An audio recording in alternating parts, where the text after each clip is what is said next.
Lecture में हमने mind up किया था मॉलिक्यूलर क्लासिफिकेशन। लेक्चर हम लोग शुरू करेंगे प्लांट किंगडम। जैसे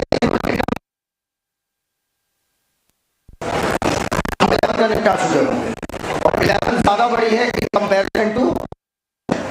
आइए देखिएगा, और 12th में भी हम लोग घुसेंगे तो सबसे पहले कैसे फोड़ेंगे, जेनेटिक्स, और जेनेटिक्स के बाद बायोटेक, तब आएगा मजा। उसके बाद कुछ नहीं होगा, उसके बाद बहुत हल्का सिलेबस होगा।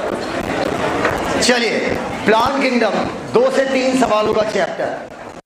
कितने प्रतिशत बच्चा ऐसा बैठा है जिसको प्लांट किंगडम ईमानदारी से नॉन कॉन्सेप्चुअल लगता है?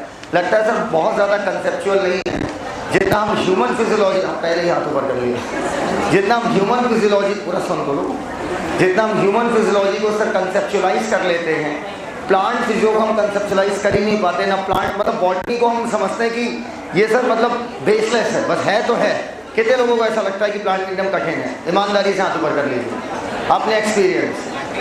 मेजॉरिटी कह रहे हैं, अरे तुम खड़ी हो बेटा,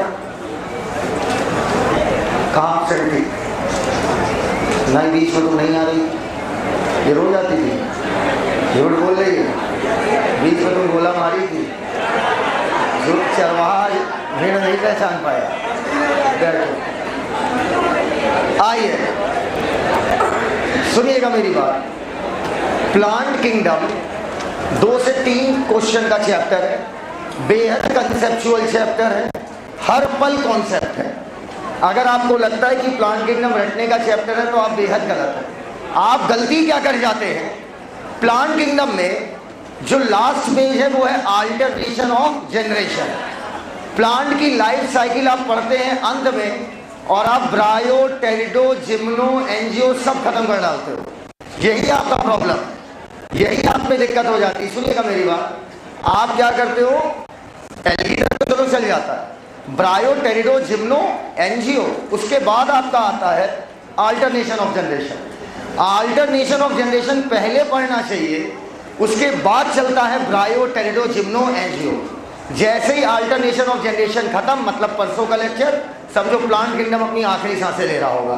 so let's start plant kingdom. अगर हम बात करें आर.एच. व्हिटेकर की, 1969 आर.एच. व्हिटेकर ने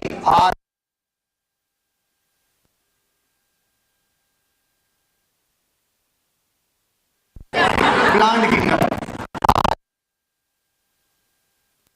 में अपना क्लासिफिकेशन किया, और उनके क्लासिफिकेशन के तहत टोटल किंगडम कितने थे? 5।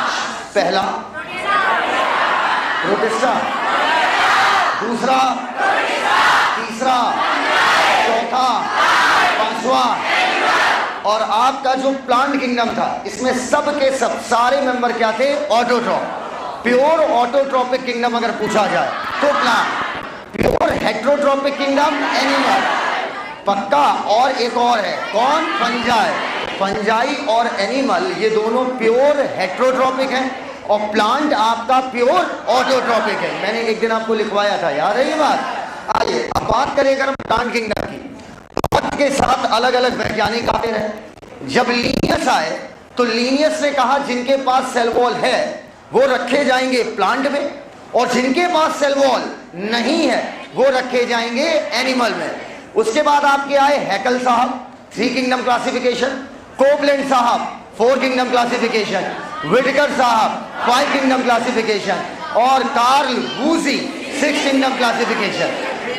हर, सुनो तो मेरी बात, 5 किंगडम तक अगर हम देखें, 2, 3, 4, 5, तो प्लांट सब में कॉमन था, लेकिन वक्त के साथ अलग अलग वैज्ञानिकों ने अलग अलग कैरेक्टर्स को कंसीडर किया। इससे वक्त के साथ हमारी सोच प्लांट किंगडम को लेकर बदलती गई। अगर हम लीनियस के क्लासिफिकेशन को माने तो लीनियस ने 2 ग्रुप बनाए। एक ग्रुप को क्या बोल दिया? प्लांट, और एक ग्रुप को क्या बोल दिया? एनिमल। मान लो इस ग्रुप को उन्होंने बोला था प्लांट, और इस ग्रुप को बोला एनिमल। आ जाओ बेटा जल्दी। इस ग्रुप को क्या बोला? एनिमल, ठीक है। इधर इस ग्रुप को प्लांट बोला और इस ग्रुप को एनिमल बोला। अब प्लांट में इनका कहना था जिनके पास सेल वॉल है वो किस में रखे जाएंगे? प्लांट। तो बेटा इस लिहाज से देखा जाए तो बैक्टीरिया किस में रखा जाएगा? प्लांट। बोलो भैया। अच्छा, बैक्टीरिया के साथ साथ आपका ब्लू ग्रीन एल्गी किस में रखी जाएंगी? प्लांट। पक्का लीनियस के अकॉर्डिंग। आज ब्लू ग्रीन एल्गी, आप ब्लू ग्रीन एल्गी एल्गी में नहीं पढ़ते हो, आज आप ब्लू ग्रीन एल्गी मोनेरा में यू बैक्टीरिया के अंदर पढ़ते हैं। अभी लास्ट चैप्टर में सिखाया यार। आज ब्लू ग्रीन एल्गी मोनेरा के यू बैक्टीरिया में पढ़ते हैं, पहले इसे किस में रखा गया था? प्लांट। तो आज आपकी ब्लू ग्रीन एल्गी हो गया, मोनेरा का मेंबर जैसे बैक्टीरिया हो गया, ये सब किस में रखे गए थे? प्लांट में। अच्छा, लीनियस के अकॉर्डिंग फंजाई किस में रखे गए हुए? क्यों? सेल वॉल होती है, किसकी बनी होती है? काइटिन। अच्छा, सेल वॉल होती है, इस वजह से प्लांट में रखा गया कि सेल वॉल काइटिन की होती है इस वजह से? सेल वॉल होने की वजह से फंजाई को किस में रखा गया? प्लांट। अच्छा, आपके अकॉर्डिंग आपके क्राइसोफाइट के पास सेल वॉल थी, याद आया? अरे सिलिका था डायटम्स में, तो क्राइसोफाइट किस में रखे गए होंगे? प्लांट। डाइनोफ्लैजिलेट प्लांट, लेकिन यूग्लेनोइड एनिमल। स्लाइम मोल्ड कंफ्यूज, क्योंकि जीवन की एक अवस्था में सेल वॉल है, एक में नहीं है। स्पोर की अवस्था में सेल वॉल है और आपका नॉर्मल अवस्था में नहीं है। इसका मतलब ना उसे आप इधर रख पाओगे ना आप उसको इधर रख पाओगे। प्रोटोजोआ किस में रखा होगा? इसका मतलब बहुत सारे प्रोटिस्ट, सारे प्रोटिस्ट जैसे कौन कौन? क्राइसोफाइट और डाइनोफ्लैजिलेट, ये किस में रखे गए होंगे? प्लांट। आज ब्लू ग्रीन एल्गी प्लांट ना रख के मोनेरा में रखा गया है। बैक्टीरिया मोनेरा, फंजाई तो स्वयं अपने आप में एक अलग किंगडम बनाए बैठे हुए हैं, और उसके साथ क्राइसोफाइट डाइनोफ्लैजिलेट किस में रखा गया है? प्रोटिस्टा। तो बताइए, वक्त के साथ हमारी सोच प्लांट किंगडम को लेकर बदलती रही या नहीं? क्यों बदलती रही? अलग अलग वैज्ञानिकों ने कैरेक्टर लिए थे, अलग अलग। अब आइए इससे आगे बातें शुरू करते हैं। चलो बेटा, परसों से आपका टाइम अपडेट हो रहा है, ठीक है? केमिस्ट्री के तुरंत बाद बायोलॉजी होगी। पोरवाल सर आज आपको अपडेट करेंगे, ठीक है? या तो पोरवाल सर डालेंगे या तो हम डालेंगे, दोनों में कोई एक ना एक आपको मैसेज करेगा, पर्सनल नहीं करेगा, ठीक है? आपको ग्रुप में मैसेज पड़ जाएगा, उनकी क्लास खत्म होगी, जैसे उनकी वाइंड अप होगी मेरी स्टार्ट हो जाएगी। एकदम क्लियर है? मतलब केमिस्ट्री के तुरंत बाद क्या आ जाएगी? बायो। एकदम क्लियर? बोलो भैया। आओ अब बात करते हैं प्लांट किंगडम में इसके आगे। तुम्हें क्या लगता है? नहीं ऐसे ऐसे मत करो, ये क्या है? ये रहा, इसको लाओ, इसको लाओ, लाओ, देखिए।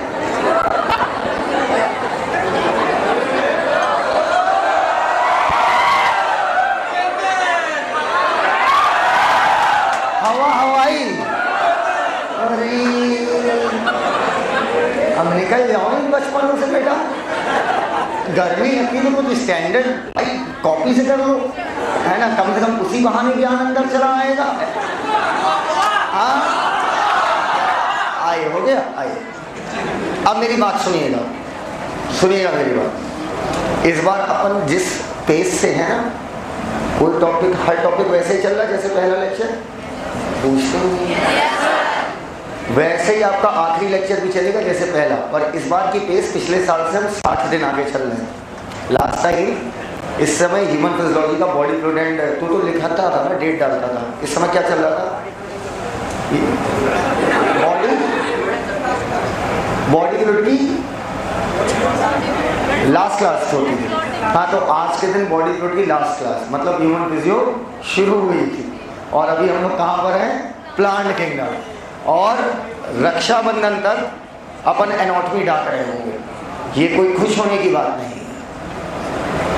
इसका मतलब ये नहीं कि हम पुराना सब छोड़ दें, जो हो गया वो हो नहीं गया। फिर हम लोग क्या करेंगे, बीच बीच में बैचेस लगा के एक एक दिन में 5-5 चैप्टर रिवाइज कर लेंगे।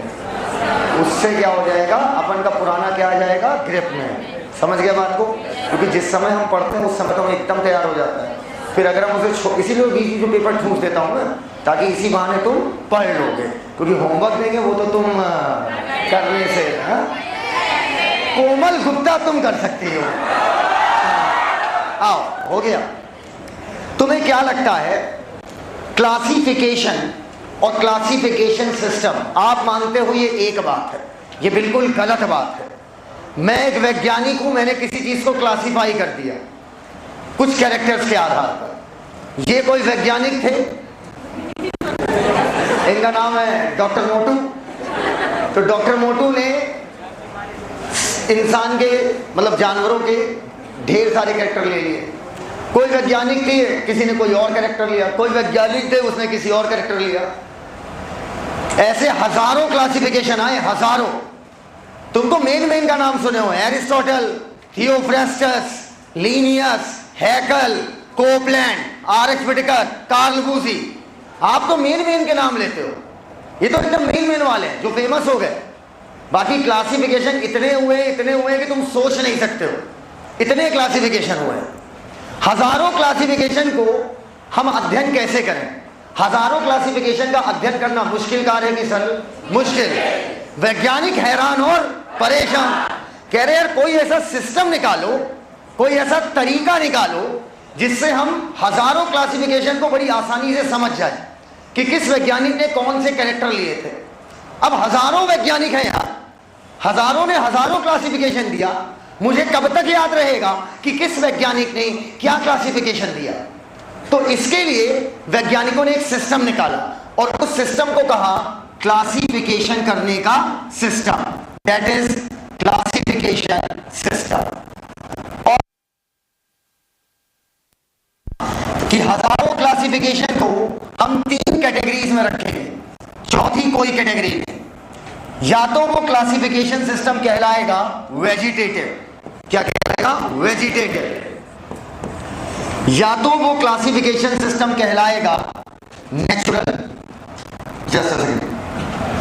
सॉरी, या तो वो क्लासिफिकेशन सिस्टम के प्लांट के केस में वेजिटेटिव बोल देते हैं, वो भी गलत नहीं। या तो वो क्लासिफिकेशन सिस्टम कहलाएगा आर्टिफिशियल, या तो क्लासिफिकेशन सिस्टम कहलाएगा नेचुरल, या तो वो क्लासिफिकेशन सिस्टम आपका कहलाएगा फाइलोजेनेटिक। आपको मैंने पहले भी बताया था, सबसे डेवलप्ड कौन वाला माना जाएगा? Phylogenetic, evolutionary relationship. अच्छा, कभी मन में सवाल नहीं आया कि आपके दिमाग में सेट हो गई कि सर फाइलोजेनेटिक को इतनी प्रायोरिटी दे रहे क्यों है? मेरे भाई, अगर आप फाइलोजेनेटिक क्लासिफिकेशन कर रहे हो ना, तो ये सब उसमें लपेट जाएगा। पूछो कैसे? मान लो मेरे लक्षण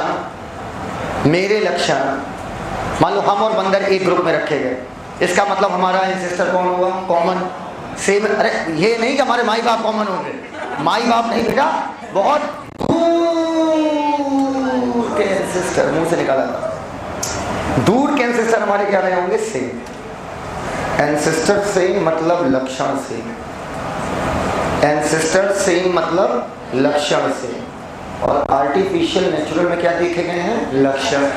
तो जब आप फाइलोजेनेटिक देखते हो तो लक्षण तो आपके ऑटोमेटिक आ गए। अगर मैंने कहा कि हम शेर, कैमल, चमगादड़, ये सब एक ग्रुप में रखे गए, मतलब हमारे लक्षण आपस में मैच कर रहे हैं। तो जब आप फाइलोजेनेटिक रिलेशनशिप देख रहे हो तो एक्चुअली में फाइलोजेनेटिक के साथ साथ ये दोनों तो उसी में घुस गए ना। नहीं समझ पाए हमारी बात भाई? अगर मैंने 10 स्पीसीज को एक ग्रुप में रखा है, एक ग्रुप में रखा होगा, इसका मतलब क्या है? कुछ भाई सारे लक्षण तो सेम नहीं हो सकते, पर उनके कुछ लक्षण तो क्या होंगे? सेम। जो उस ग्रुप का लक्षण होगा तभी उस ग्रुप में रखा गया। अब अगर कोई एक ग्रुप में रखा गया तो आप कहते हो सर इनके एंसेस्टर क्या हुए? कॉमन। तो आप यहां कौन सा रिलेशनशिप देख रहे हो? फाइलोजेनेटिक। और फाइलोजेनेटिक जो आप देख रहे हो एक्चुअली वो उसमें दोनों लपेट गए, आर्टिफिशियल भी और नेचुरल भी। समझना, सबसे पहले शुरुआती क्लासिफिकेशन जितने भी थे सब आर्टिफिशियल में चले गए मैक्सिमम। अब आर्टिफिशियल में क्या क्या देखते थे सुनते जाना। आर्टिफिशियल क्लासिफिकेशन बिल्कुल 2 कौड़ी का क्लासिफिकेशन सिस्टम था, लेकिन जब शुरुआती, देखो कोई भी चीज 2 कौड़ी की नहीं होती। आज हम कह सकते हैं आर्टिफिशियल 2 कौड़ी का है। जिसने पहली बार किया होगा उससे पूछो क्या बीती होगी। आज अगर हम कहें कि फोन बनाना मुश्किल काम है कि आसान, हम कहेंगे फोन बनाने में क्या है सर, 2 महीने का कोर्स है, 3 महीने का कोर्स है, कर लो, फोन बनाना सीख जाओगे। पहली बार बना के दिखाओ, तब हम मान जाएं कि फोन बनाना कुछ नहीं होता। तो भैया, लेकिन आपके लिए मुझे लग रहा है कि फोन बनाना भी बड़ी बात है, इसीलिए आप लोग एकदम चुप बैठे हो। अच्छा, टायर बनाना कोई मुश्किल काम है? पर पहली बार जिससे सोचा होगा वो बहुत बड़ी बात थी। समझना मेरी बात, पहली बार किसने, कोई स्टिमुलस आ गया, कोई कीड़ा काट लिया, स्टिमुलस है, पूछो क्यों? देखो काट लिया, मच्छर नहीं था, मच्छर नहीं थी, क्योंकि इसने मेरी बॉडी की होम्योस्टेसिस को क्या किया, डिस्टर्ब। और कोई भी चीज जो मेरी बॉडी की होम्योस्टेसिस को डिस्टर्ब करेगा वो क्या कहलाएगा, स्टिमुलस। रिस्पॉन्स आ तो रहा है। अब इधर आओ, अगर एक बार खजुलाए तो नॉर्मल, दिना भर खजुलाए तो एलर्जी है। Hyper sensitivity to anything, hyper sensitivity to anything is allergy. Artificial में उन वैज्ञानिकों का क्लासिफिकेशन रखा गया जिन वैज्ञानिकों का क्लासिफिकेशन सिस्टम में एक या दो कैरेक्टर थे, वो भी मॉर्फोलॉजिकल, ऊपर वाले, ऊपर वाले कैरेक्टर लिए। मैं भाई प्लांट किंगडम पढ़ रहा हूं, इस वजह से मैं एनिमल की तरफ नहीं बढ़ूंगा। और प्लांट किंगडम में भी अकॉर्डिंग टू नीट का सिलेबस ना आपको एल्गी डिटेल में पढ़ना है, ना ब्रायो डिटेल में पढ़ना, ना टेरिडो, ना जिम्नो, सिर्फ एनजीओ। एनजीओ ही हम डिटेल में पढ़ते हैं। बोलो हम नहीं मानते। Morphology of flowering plant, anatomy of flowering plant, sexual reproduction in flowering plant. तो सारा फोकस किस पे है, फ्लावरिंग प्लांट। समझ पाए हमारी बात। तो यहां पर भी हम क्लासिफिकेशन सिस्टम को समझाएंगे आपको, लेकिन एंजियोस्पर्म के रेफरेंस में समझाएंगे। यहां सिर्फ किसके क्लासिफिकेशन की बात करेंगे, एंजियोस्पर्म। वो वैज्ञानिक जिन्होंने एंजियोस्पर्म प्लांट के मात्र मोटे मोटे ऊपर के एक दो कैरेक्टर लिए, एक दो कैरेक्टर मात्र। जैसे याद करो, एरिस्टोटल ने ट्री, श्रब और हर्ब में बांटा था, याद आया? उसने क्या किया था, मॉर्फोलॉजिकल कैरेक्टर लिया था उससे।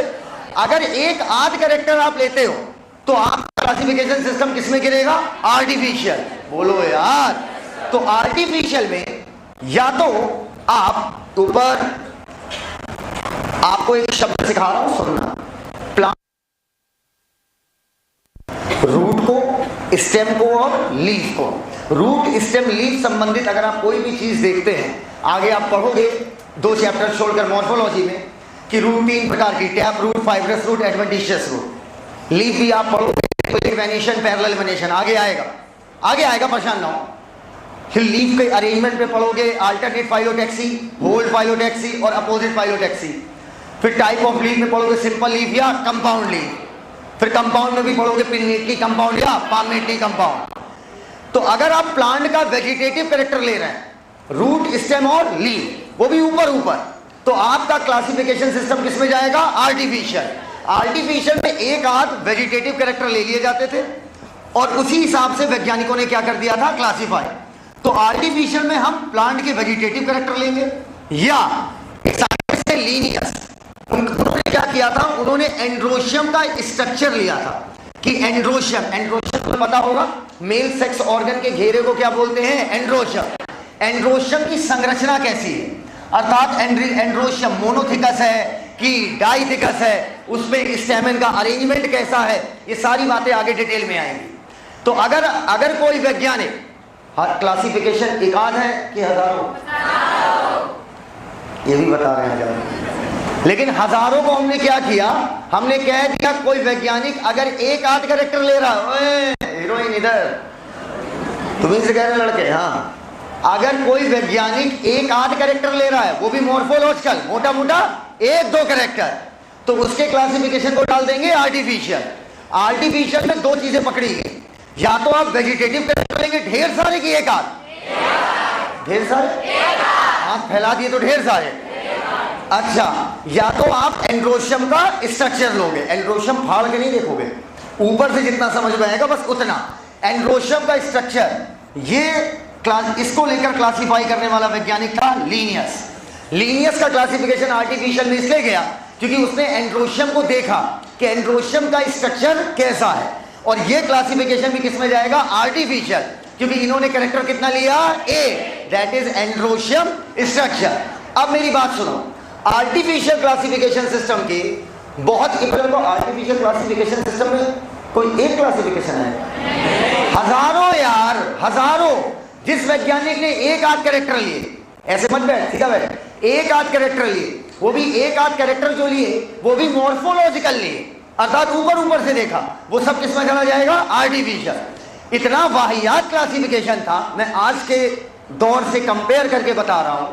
पता किसके आधार पर होता था, प्लांट की हैबिट क्या है, हैबिट मतलब गुड हैबिट और बैड हैबिट नहीं, कहने का मतलब प्लांट पाए कहाँ जा रहे हैं, दलदल में, पानी में या जमीन पे। तो ये कोई बहुत साउंडिंग बहुत जबरदस्त क्लासिफिकेशन है नहीं यार, लाखों प्लांट जमीन पे पाए जाते हैं। मैं अगर एक कैरेक्टर बता दूं कि बेटा एक प्लांट मुझे जंगल में मिला, वो जमीन पे निकलता है, अरे जमीन पे सर लाखों स्पीसीज है प्लांट की। तो क्लासिफिकेशन ऐसा होना चाहिए, इतना बेहतरीन स्टेप बाय स्टेप होना चाहिए कि हम खटाक से उस स्पीसीज को पकड़ लें कि ये स्पीसीज खोजी गई है या नहीं। अब तुम एक आध कैरेक्टर ले रहे हो और वो भी ले क्या रहे हो, प्लांट की हैबिट कि प्लांट पाए कहां जा रहा है, दलदल में, पानी में या जमीन पे। कुछ तो और बड़े वाले थे, कलर ऑफ लीफ के हिसाब से क्लासिफिकेशन करते थे, पत्तियों का रंग ज्यादा हरा कि कम हरा, समझो मेरी बात। और मजेदार बात फोटोसिंथेसिस में बताऊंगा, एक ही प्लांट की पत्तियां, कुछ पत्ती ज्यादा हरी हो सकती है, कुछ पत्ती कम हरी हो सकती है। वो पढ़ाऊंगा, कुछ लाइट का उसका लोचा होता है कि जिस पत्ती पे लाइट ज्यादा पड़ती है उसका रंग दूसरा आता है, जिस पत्ती पे लाइट कम पड़ती है उसका रंग दूसरा आता है। तो क्या एक ही प्लांट को तुम दो स्पीसीज बता दोगे? कुछ वैज्ञानिक थे, उन्होंने कैरेक्टर क्या लिए, मॉर्फोलॉजिकल मतलब ऊपरी कैरेक्टर, उन्होंने ऊपरी कैरेक्टर में क्या लिया, कलर ऑफ लीफ, उससे भी बड़े वाले छोड़ो। कुछ तो ऐसे थे जिन्होंने शेप ऑफ लीफ लिया, और मान लो बकरी आके कर दी पत्ती, स्पीसीज चेंज। और कुछ इससे भी बड़े वाले थे, उन्होंने नंबर ऑफ लीफ लिया। मतलब अगर भाई साहब लीनियर साहब बैठ के गिन रहे होते आम की पत्ती, मान लो आम की पत्ती गिन के आई 1046, थोड़ा सा प्रैक्टिकल वैल्यू लग रही है नहीं, और मान लो बनरिया के हिला दी, हाँ 46 पत्ती गिर गई, तो स्पीसीज चेंज। वाह भाई वाह। और ये था आपका आर्टिफिशियल, ठीक है, उसकी हैबिट देख लेते थे, colour, number and shape of leaf. एक बात याद रखना, वेजिटेटिव कैरेक्टर का मतलब होता है रूट, स्टेम या लीफ, इनसे जुड़ा हुआ कोई भी कैरेक्टर आप देखते हैं तो क्या कहलाएगा, वेजिटेटिव। अब ये क्लासिफिकेशन सिस्टम मेरा एक एक बच्चा समझ चुका है कि सर ये एक आध कैरेक्टर लेते थे तो बहुत अच्छा क्लासिफिकेशन नहीं होता था। बताओ इस क्लासिफिकेशन में ग्रुप बहुत बड़े बनते होंगे कि छोटे, सोच के बताओ। एक आध कैरेक्टर लोगे तो ग्रुप तो बहुत बड़ा बन जाएगा। तो इस क्लासिफिकेशन सिस्टम के दो ड्रॉबैक सुनना, दो ड्रॉबैक। कमी नंबर पहली, मान लो इन्होंने कह दिया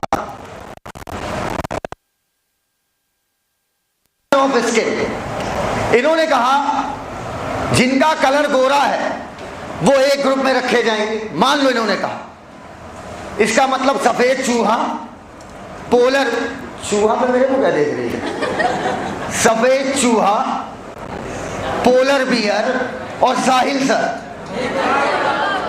क्या हम तीनों को एक ग्रुप में रख दोगे? अगर एक आध कैरेक्टर लोगे तो सब पूरा क्लासिफिकेशन बर्बाद हो जाएगा।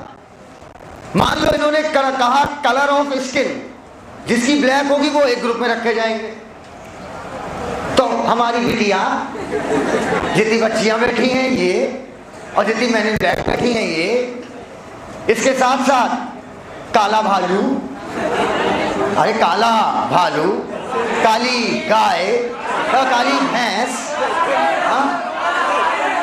कौआ, और हमारा क्रिस घेर, और काली चींटी और काला हाथी, इन सबको उठा के एक ही ग्रुप में रख दोगे क्या? नहीं सर, ये तो फिर बहुत गलत बात हो जाएगी। एक आध कैरेक्टर लेंगे तो जिन स्पीसीज के बीच में कोई लेना देना है ही नहीं, आप उन्हें एक ग्रुप में रख देंगे, और जिनका बहुत नजदीकी लेना देना है आप उनको क्या रख देंगे, अलग अलग।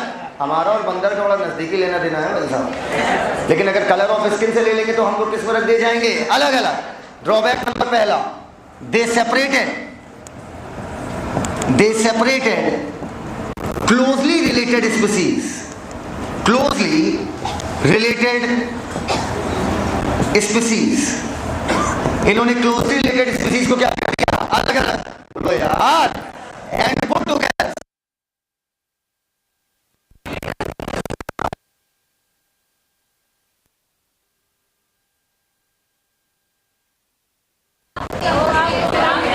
बेटा हमारी आवाज तेज नहीं है, कौन कहता मेरी आवाज तेज है? अच्छा बेटा, आवाज तेज नहीं है, शेर की दहाड़ी कुछ ऐसी होती है। and put together. Put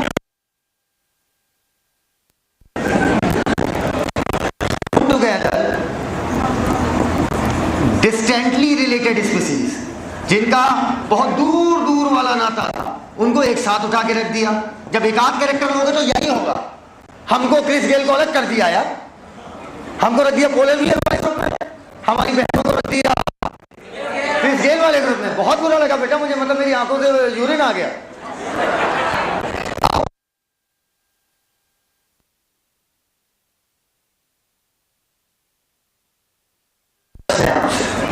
पर जब पूछा जाता है तो स्टूडेंट का, अरे आप बैठे बैठे, ये बताइए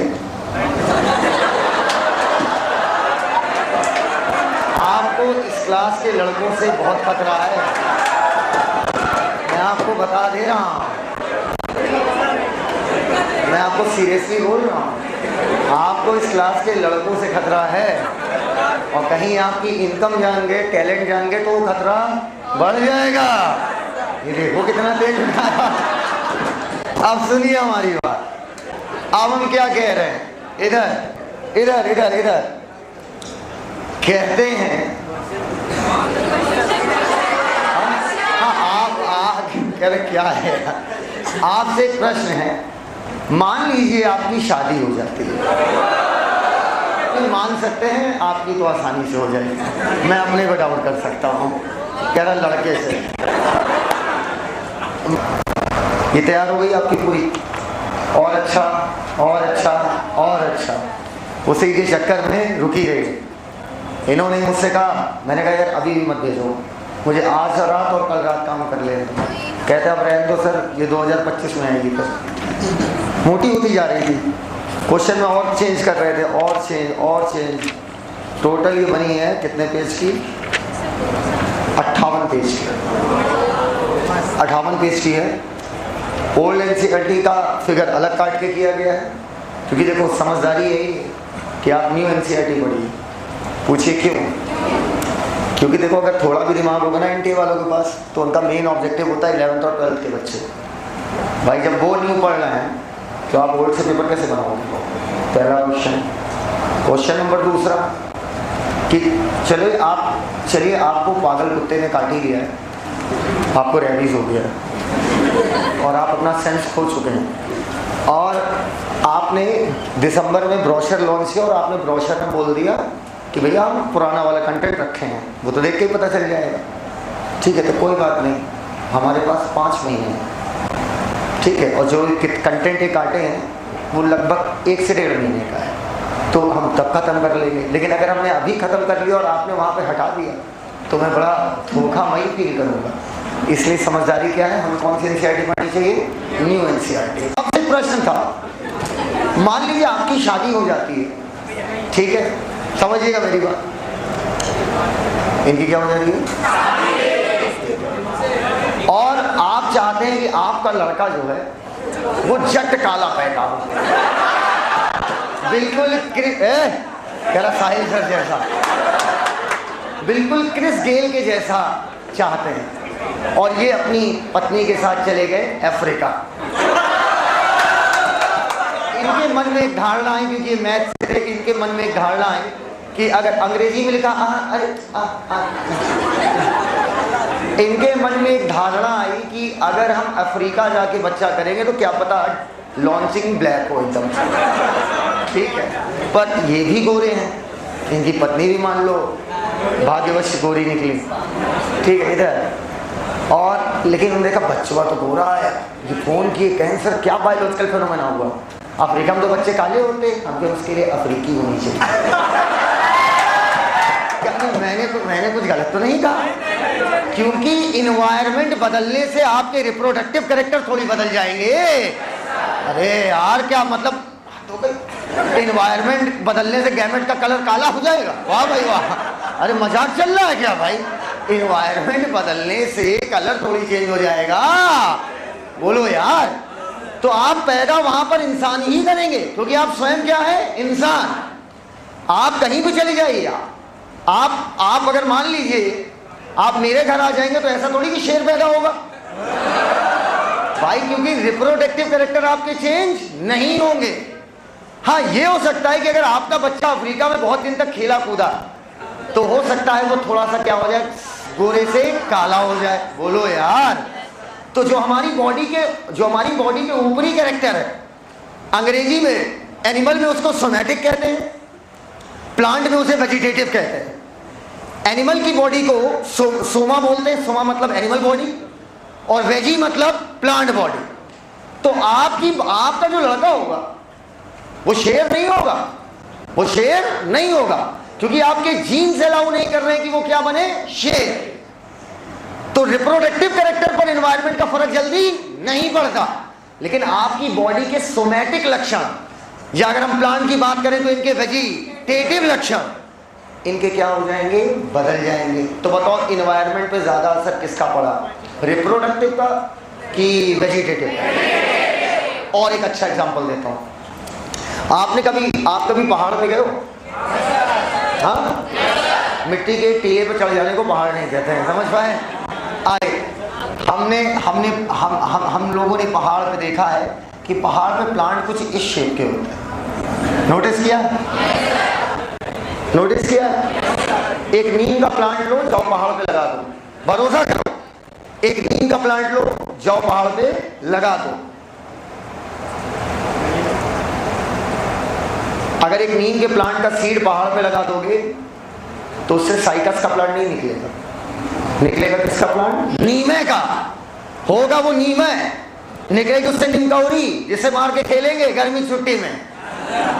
खेले हो कि नहीं खेले?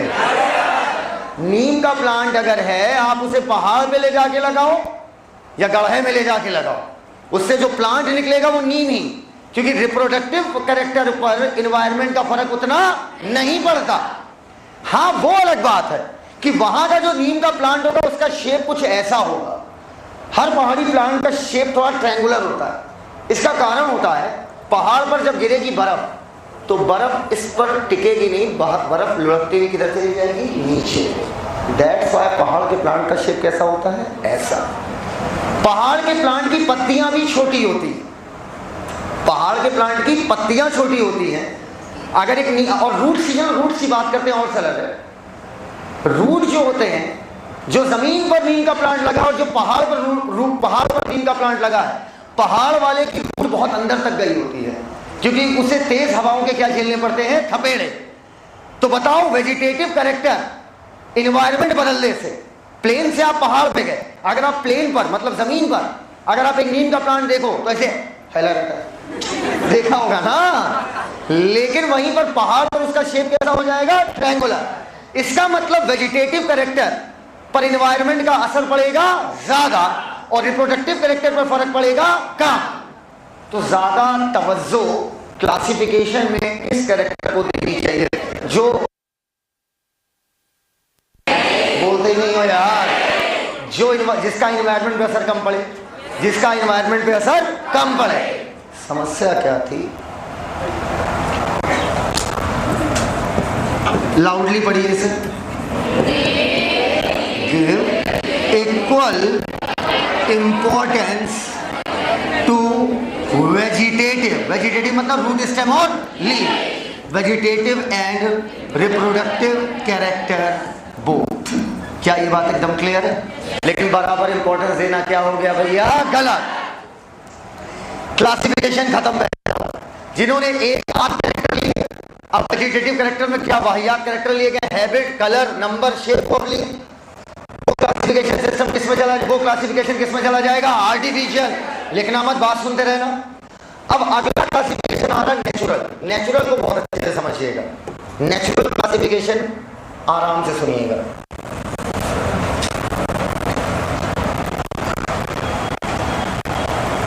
आप मैथ्स हैं तो आप मुझे ये बताइए, आज से लाखों साल पहले इंसान ऐसा ही था? मतलब आपने देखा वाला फोटो में भाला वाला है ना, वक्त के साथ लगातार हमारी बॉडी में क्या हो रहा था, चेंज। अच्छा, डायनासोरस के टाइम पर इंसान ऐसा ही था? अरे पता है आपको, इंसान था ही नहीं। जुरासिक पार्क में हम लोग के कॉन्सेप्ट बहुत बिगाड़ दिए हैं। है ना।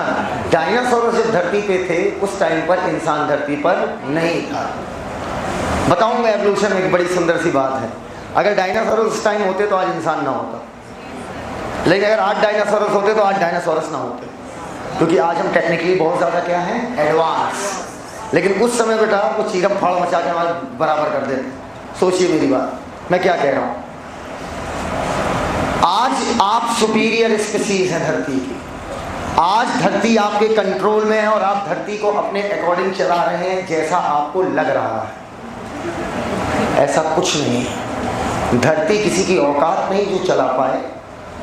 तुम्हारे जैसे बहुत आए थे, बहुत आए हैं और बहुत आएंगे। आना और जाना लगा रहेगा और आप धरती का घंटा कुछ नहीं बिगाड़ पाएंगे। धरती को जब अपने आप को मेंटेन करना होगा, जब अपने आप को जब अपनी चीज़ों को रिस्टोर करना होगा, एक सुनामी आएगी, खेल हो जाएगा। आप समझ पाए हमारी बात। एक भूकंप आएगा, लाख आप लगे रहो, मतलब लगे रहो, रिकॉर्ड तोड़ने में लगे रहो। हैं अब चीन डरने लगा है लोगों से। हाँ मुझे लगता है चीन में उसके भी अपने पासपोर्ट पे लिखना ना शुरू कर दे। छोड़ो आप लगे रहो। जहां प्रकृति डिसबैलेंस होती है, प्रकृति खुद को बैलेंस करना चाहती है। नहीं समझ पाए हमारी बात। आप 7 अरब 8 अरब के जो आंकड़े छू रहे हो ना, ठीक है मान लो भाई रिकॉर्ड तोड़ दिए तुम, और ट्रस्ट में मेरा इसमें 1% का कंट्रीब्यूशन नहीं है। मैं अर्थ के बारे में सोच रहा हूं। मैं तुम लोग द्वारा किए गए पापों का प्रायश्चित कर रहा हूं। अब मेरी बात सुनिएगा। जब अर्थ को अपने आप को रिस्टोर करना होगा, ह्यूमन का खेल एक दिन में खत्म होगा, एक दिन में खत्म होगा। जब डायनासोरस से, तो डायनासोरस का राज चला करता था, उन्हें लगता था हमसे भयानक कोई नहीं। और एक छोटा सा मैमल था शुरू, इतना छोटा था कि उसका नाम ही शुरू रखा गया। जहां से शुरू वहीं पे खत्म। छोटा सा मैमल था, इतना छोटा था, शुरू एक मैमल था, जमीन के अंदर गड्ढा बना के रहता था। और डायनासोरस शुरू को एकदम खत्म करने पे पिले पड़े थे। एक बड़ा उल्का पिंड गिरा। उल्का पिंड समझते हो? उल्का पिंड समझते हो कि नहीं? उल्का पिंड में गिरा, धूल उठी, 2-2 महीने तक सनलाइट धरती पे आई नहीं, फोटोसिंथेसिस हुई नहीं। अब डायनासोरस की खुराक थी ज्यादा, डायनासोरस की खुराक थी ज्यादा और शुरू की खुराक थी बहुत कम। अब कौन डोमिनेट कर गया? समझ पाए हमारी बात। और वो बड़े बड़े डायनासोरस का खेल क्या हो गया? खत्म। तो ये लाखों साल से, लगभग 4 अरब साल से, जब से जीवन बना तब से आज तक धरती पर लगातार प्राणियों में परिवर्तन होता रहा है। बहुत प्राणी आए, खत्म हो गए। बहुत जो आए आज तक हमारे साथ टिके हुए हैं, जैसे कॉकरोच। बहुत आए जो खत्म हो गए, जैसे डायनासोरस, डोडो, डोडो डायनासोरस हो गया, डोडो हो गई। और बहुत ऐसी स्पीसीज हैं जो भविष्य में आएंगी, जो भविष्य में आएंगी, अभी आई नहीं है। क्या पता हमारे अंदर ही एवोल्यूशन होकर और बेटर स्पीसीज बन जाए। तो ये जो आपकी बॉडी है, ये जो आपकी कंप्लीट बॉडी है, 2 आंख का होना, दोनों आंखों का सामने होना, 2 होठों का होना और आपका लेटे लेटे होंठ होना, 32 दांत का होना, 2 कान का होना, दोनों कान का इधर होना, नाक एक होना, नथुने 2 होना, स्टमक का जे शेप्ड होना, डिओडेनम का सी शेप्ड होना, हार्ट का 1 होना, उसमें चैम्बर 4 होना, 2 लंग्स होना लेकिन लेफ्ट वाला छोटा होना, 4 उंगलियां और 1 अंगूठा होना, 2 हाथ और 2 पांव होना। ऐसे आपकी बॉडी में जितने भी लक्षण आए हैं, अगर आपकी नाक यहां है ना, तो इसकी एक वजह है। प्रकृति ने धीरे धीरे इसको यहां पर शिफ्ट किया। हमसे पहले वाले जानवरों की आंख तो इधर थी। मैंने फिलॉसफी ऑफ बायोलॉजी में पढ़ाया था कि आंखें सामने क्यों आई, इसका फायदा क्या होता है। तो पहले जानवरों की, गाय भैंस की आंख तो आज भी यही है, और लेकिन आंख धीरे धीरे किधर आई? सामने। ये वक्त के साथ हमें इन्वायरमेंट से लड़ना होता है। इन्वायरमेंट लगातार बदल रहा है, इस वजह से हमें अपने अंदर क्या करना पड़ता है? परिवर्तन। तो आज ये हजारों लक्षणों की जो चलती फिरती दुकान है, अरे क्या मेरे पास लक्षण नहीं है? मैं लक्षणों से भरपूर हूं। नूरानी आंखें, चमचमाता नशीली आंखें, नूरानी चेहरा, स्टमक का जे शेप, डिओडेनम का सी शेप, लिवर का 1.2 से 1.5 kg होना, नहीं हो यार, किडनी का 10 से 12 सेंटीमीटर होना, 5 से 7 सेंटीमीटर चौड़ाई, 2 से 3 सेंटीमीटर मोटाई, 120 से 170 ग्राम वजन होना, एक किडनी में 10 मिलियन नेफ्रॉन, एक किडनी में 1 मिलियन नेफ्रॉन होना, एक किडनी में 1 मिलियन नेफ्रॉन होना, ब्रेन में न्यूरॉन का होना और किडनी में नेफ्रॉन का होना, हिपेटोसाइट का लिवर में होना, गैस्ट्रोसाइट का स्टमक में होना, ब्लड का होना। ये एक दिन में नहीं हुआ है, लाखों साल एवोल्यूशन हुआ है। तो एक ऑर्गेनिज्म को मैं बोलता हूँ ये चलती फिरती कैरेक्टर्स की दुकान है। वह दुकान का मतलब है कि बॉडी में सारे कैरेक्टर्स हैं, ये एक दिन में डेवलप हुए कि प्रकृति के साथ एक प्रकृति चेंज नहीं कर सकते, चेंज कर देंगे। सो जाओ, समझ पाए? नेचर से आप लड़ ही नहीं सकते, क्योंकि नेचर क्या है? आपको छोड़कर पूरा ब्रह्मांड आपका नेचर है। What is nature? आपके लिए नेचर अलग है, मेरे लिए नेचर अलग है, इनके लिए नेचर अलग है। मैं आपके नेचर में आता हूँ, आप मेरे नेचर में आते हो, कोई खुद के नेचर में नहीं आता। नेचर इज डिफाइंड है, आपको छोड़कर पूरा ब्रह्मांड आपका क्या है? नेचर। और तुम एक पिद्दी से चूहे, ठीक 1300-1350 सीसी का इंजन ले लो और तुम नेचर से लड़ोगे। ताले डिफरेंशिएशन इंटीग्रेशन निकल नहीं रहा है और चले हैं नेचर से लड़ने। अभी अपना सोलर सिस्टम को समझ नहीं पाए हैं, आज अपनी धरती नहीं समझ पाए हैं और हम प्रकृति से लड़ लेंगे, मजाक चल रहा है। तो बेटा जब प्रकृति अपने अंदर परिवर्तन लाती है तो जीव को अपने अंदर भी क्या लाना पड़ता है? परिवर्तन। और जो स्पीशीज कहेगी हट मुझे नहीं परिवर्तन लाना, तो मतलब नेचर कहती it's my life, it's my rules, go to hell. समझ पाए हमारी बात? भाड़ में जाओ। तुम्हारी जैसी 17,99,999 और है, और तू एक जाएगी, टेंशन न ले, मैं एक से एक और निकाल दूंगा। बोलो यार। तो प्रकृति के साथ हमारी बॉडी में सारे लक्षण धीरे धीरे बदलते गए। आज ये जो तुम्हें कैरेक्टर्स की दुकान दिख रही है वो इसलिए क्योंकि मैंने नेचर का विरोध किया कि नेचर के साथ एफिनिटी अर्थात सामंजस्य बनाया। जैसे जैसे नेचर बदल रहा था वैसे वैसे मैं भी बदल रहा था।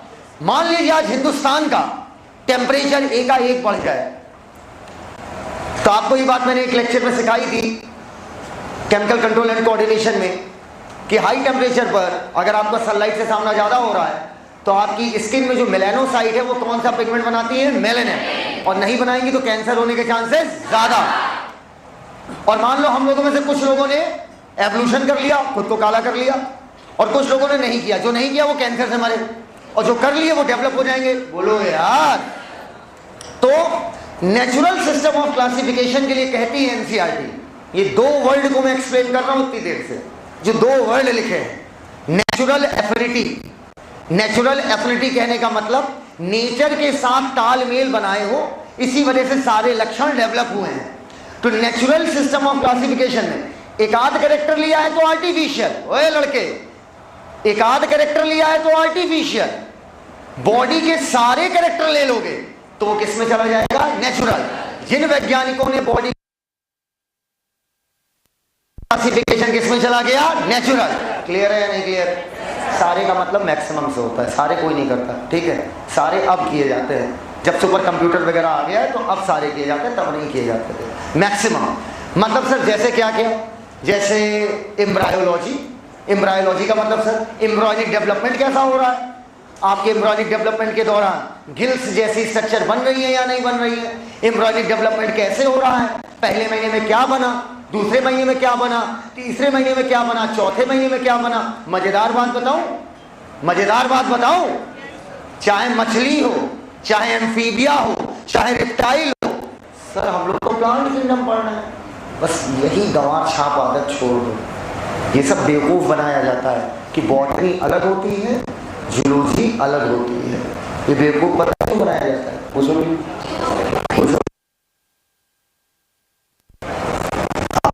कानपुर छोड़ दीजिए तो हिंदुस्तान में हर जगह बॉटनी अलग पढ़ाई जाती है, जूलॉजी अलग पढ़ाई जाती है। कहते हैं बॉटनी 4 सब्जेक्ट हैं, इस लेवल पे बॉटनी जूलॉजी करते हैं। बताओ, तब तो हम तो कहते हैं कार्डियोलॉजी बनाओ, एंजियोलॉजी बनाओ। भाई बॉडी फ्लूइड एंड सर्कुलेशन में बनाओ ना, कार्डियोलॉजी का अलग टीचर होगा, एंजियोलॉजी का, ब्लड वेसल का अलग टीचर, बोलो भाई पल्मोनोलॉजिस्ट अलग होगा। तो ये सब फालतू बातें हैं, वो इसलिए किया जाता है ताकि आपसे एक ही सब्जेक्ट की 2 फीस ली जाए। तब तुम बॉटनी की अलग दोगे और जूलॉजी की अलग दोगे। बेटा बॉटनी जूलॉजी एक है, सब एक है, सब रिलेटेड है। जब मैं प्लांट फिजियो पढ़ाऊंगा तो ह्यूमन फिजियो के इतने कॉन्सेप्ट उठाऊंगा कि पूछो नहीं। भाई सीधी सी बात है, आप चैप्टर पढ़ते हो रिस्पायरेशन इन प्लांट्स, तो भैया रिस्पायरेशन इन प्लांट नहीं, रिस्पायरेशन इन सब में वही होता है। अब प्लांट लिख के अब तुम बता दो बॉटनी है, क्योंकि चैप्टर पे क्या लिखा हुआ है, प्लांट। क्या ग्लूकोज पे लिखा होता है ग्लूकोज प्लांट वाला? तो भैया सीधी सी बात है, बेवकूफ बनाने के तरीके हैं। तो बेटा सब कुछ रिलेट किया जाता है, each and everything is related to each and everything, and if you want to understand anything you must have to know each and everything is related with each and everything. कक्षा 11 में quotation लिखे थे, हर चीज से connected है, और अगर तुम हर चीज के बारे में जानना चाहते हो तो इस बात को फिर सुनो कि हर चीज से कनेक्टेड है। तो किसी एक चीज को सही समझ लोगे तो हर चीज को समझ लोगे। एक को समझ जाओ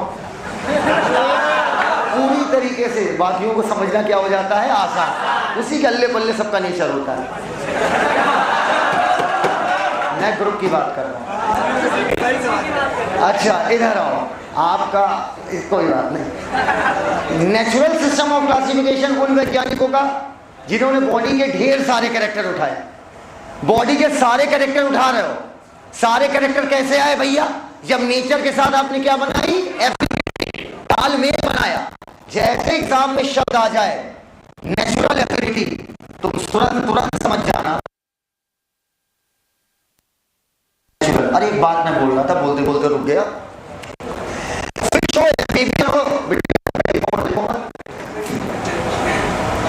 फिश हो, एम्फीबियंस हो, रिप्टाइल्स हो, बर्ड्स हो और मैमल्स हो। आपको पता है इन पांचों की एम्ब्रायोलॉजी में एक बड़ी मजेदार चीज सेम है। जब आपका एम्ब्रियोनिक डेवलपमेंट हो रहा था ना, तो यहाँ पे इस साइड यहाँ पर दरार पाई, इसे बोलते हैं गिल स्लिट। स्लिट मतलब क्या होता है, दरार। जैसे हम लोग नेफ्रॉन में पढ़ते फिल्ट्रेशन स्लिट, याद आया? यहाँ पर खांच थी, मतलब उंगली डालोगे हलक में जाएगी, लेकिन पैदा होने से पहले ये पूरा क्या होता है, भर जाता है। मछलियों में ये नहीं भरता, लेकिन एम्ब्रियोनिक डेवलपमेंट में देखा गया कि चाहे फिश हो, एम्फीबियन हो, रिप्टाइल हो, बर्ड हो, मैमल हो, सब के सब में यहां पर दरार पाई जाती है जब वो भ्रूण अवस्था में पल रहे होते हैं। अगर ये लक्षण आपस में मिल रहा है, इसका मतलब कहीं ना कहीं हम सबके एंसेस्टर क्या हुए, से समझ पाए हमारी बात? एम्ब्रायोलॉजी के साथ साथ वैज्ञानिकों ने फाइटोकेमिस्ट्री का भी इस्तेमाल किया। फाइटोकेमिस्ट्री क्या होती है? केमिस्ट्री मतलब deal of branch of science which deals with chemicals. Phyto मतलब क्या होता है, प्लांट। वैज्ञानिकों ने देखा कि यार ये 14 अलग अलग स्पीसीज है प्लांट की। लिखिए मत यार, सब लिखा हुआ, अभी रीड कराऊंगा।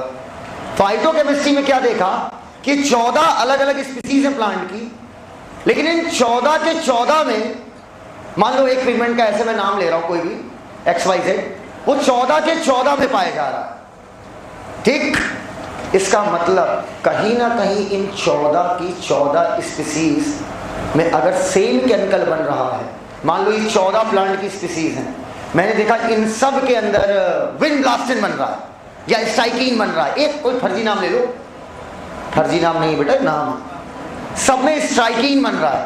मैं समझ गया तुम सब अलग अलग स्पीसीज हो, क्योंकि तुम्हारे लक्षण क्या होंगे, अलग अलग। लेकिन अगर ये लक्षण मिल रहा है कि तुम सब में स्ट्राइकीन बन रहा है, मतलब कुछ मेटाबॉलिक रिएक्शन तुम सब में क्या चल रही है, से, तो कहीं ना कहीं दूर ही सही इन सब के एंसेस्टर क्या हुए, same. Are you getting my point?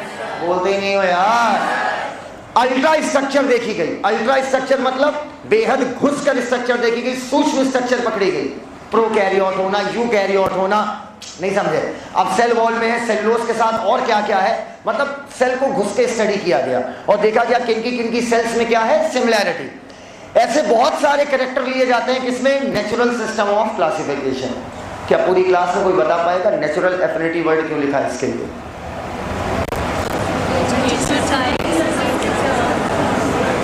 Natural system of classification में ये दो वर्ड मैंने इन्वर्टेड कॉमा में क्यों लिखे? क्योंकि इसमें बॉडी के सारे कैरेक्टर उठाए गए। और सारे कैरेक्टर कैसे आए? जब नेचर के साथ आपने क्या बनाई? एफिनिटी। एकदम एफिनिटी नहीं होता बेटा, एफिनिटी। आओ, natural system of classification, natural system of classification NSOC for flowering plant. Flowering plant के लगभग सारे कैरेक्टर उठाने वाले साइंटिस्ट थे जॉर्ज बेंथम और जोसेफ डॉल्टन हुकर। पहले एक एग्जाम होता था, नाम था AMU, ठीक है। कॉलेज तो भाई बहुत शानदार है, विदाउट एनी डाउट। कॉलेज तो एक नंबर है, बहुत प्यारा कॉलेज, बहुत अच्छी एजुकेशन है। बट एग्जाम बहुत वाहियात लेते थे, बहुत ही दो कौड़ी का पेपर होता था। मतलब जो बनाते थे वो खुद सॉल्व कर लेते, मैं मान जाऊँ। पता सवाल कैसे होते थे? जैसे तुम लोग अपने रूम पार्टनर से पूछते हो फंसाने के लिए, सुनो, जैसे इनका नाम क्या है? George Bentham, G Bentham, M Bentham, C Bentham, T Bentham. तो आंसर उठा के देख लो। कुछ अच्छा लगता था तो उनकी फिजिक्स लगती थी, बाकी इतने फालतू सवाल इतने, इसीलिए कट ऑफ उनका गिर जाता था। और गनीमत है वो नीट के साथ मिल गए, वरना मिल चुकता है तुम्हें। अब तो नीट के साथ है ना, पता होगा ना भैया, सब नीट के साथ है यार। अब पूछेगा एग्जाम में natural system of classification flowering plant के लिए किसने दिया? बेंथम और हुकर। मतलब इन्होंने फ्लावरिंग प्लांट के लगभग क्या किए होंगे? सारे कैरेक्टर उठाए। लेकिन अब आता है आखिरी और मोस्ट रीसेंट जो आज के समय में इस्तेमाल होता है, दैट इज फाइलोजेनेटिक। फाइलोजेनेटिक कुछ नहीं है, कुछ नहीं पढ़ी इसने। सुनो, फाइलोजेनेटिक वाले जितने साइंटिस्ट हैं सब चोर हैं। क्या है? चोर। नेचुरल वाले क्या किए? जिनके जिनके लक्षण मिल रहे थे उनको उठा के क्या कर दिया? एक में इन्होंने बस इतना बोल दिया कि जिनके लक्षण जो एक ग्रुप में रखे हैं, एक टैक्सॉन में रखे हैं, इसका मतलब उनके बीच सिमिलैरिटी है। उनके बीच सिमिलैरिटी है, इसका मतलब उनके एंसेस्टर क्या है? कॉमन। बोलो यार, बस यही है phylogenetic most recent classification. Is this clear to each and everyone? बोलते हैं क्या ये बात समझिए?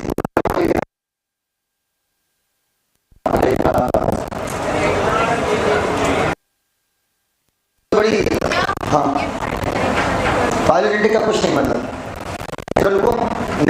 आपने सारे कैरेक्टर का जिक्र किए, जिनके जिनके मैच उनको एक ग्रुप में रखा, एक टैक्सॉन में रखा। फाइलोजेनेटिक वाले बस आकर ये बोलते कि जो एक टैक्सॉन में रखे उनमें कैरेक्टर मिल रहा है, मतलब इनके एंसेस्टर। बस आइए, आप में से कितने लोगों को एवोल्यूशन में, एवोल्यूशन सब तुम्हें नहीं है?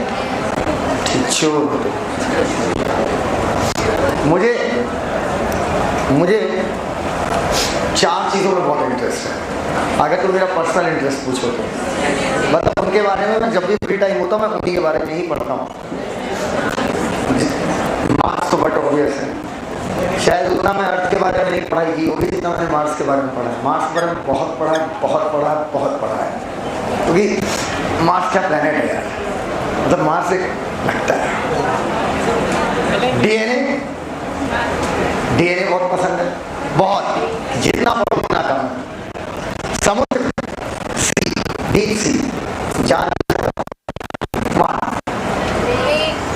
यूनिवर्स में भी मार्स और ब्रेन, ये 4 मेरा सीरियस इंटरेस्ट है। और थोड़ा बहुत अगर पसंद आता है तो एवोल्यूशन। एवोल्यूशन वो भी अच्छा वाला, डीप वाला। पता है एवोल्यूशन में क्या कहानी है? जब धरती बनी थी तब का एनवायरनमेंट एकदम अलग था।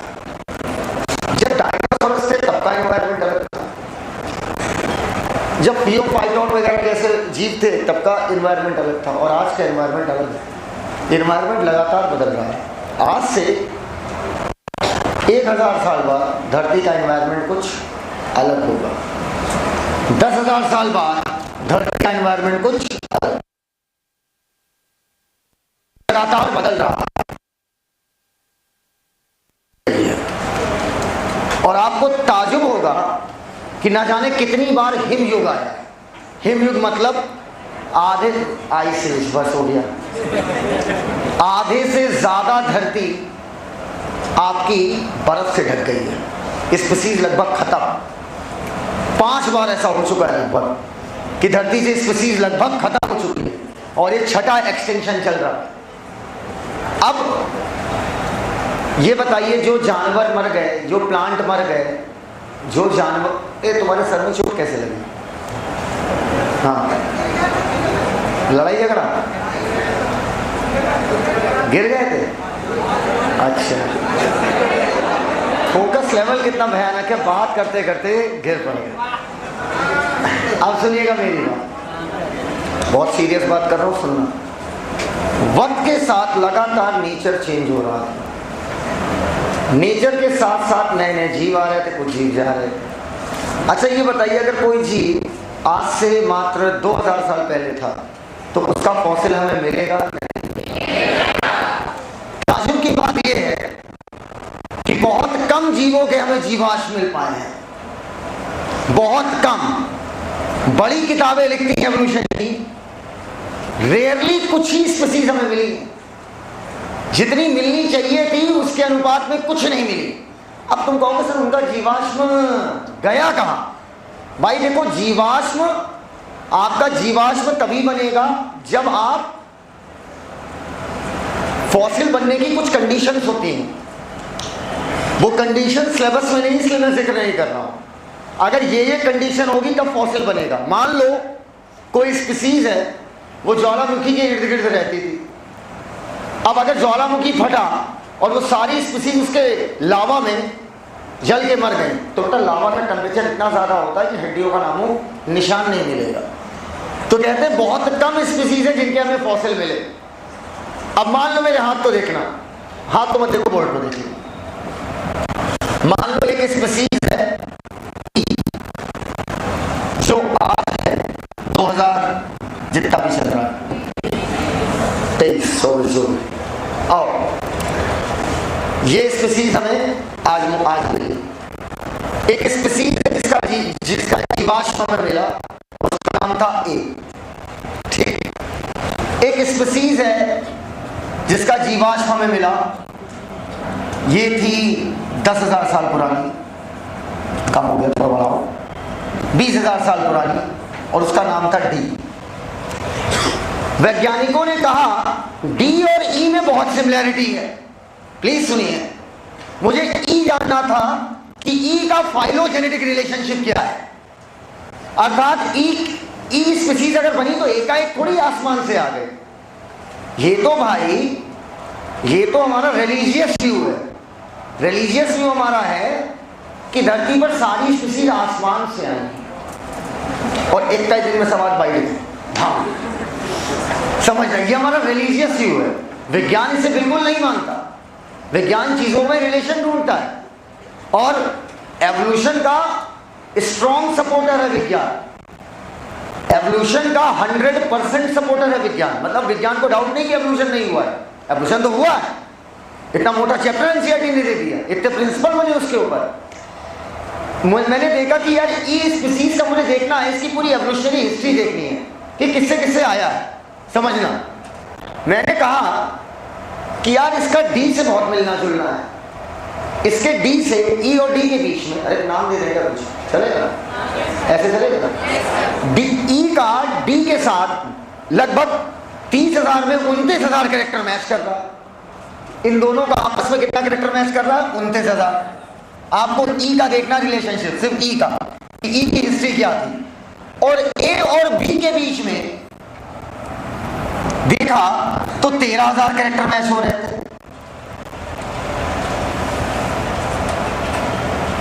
तुरंत वैज्ञानिक समझ गए कि बीच में कुछ और आए होंगे।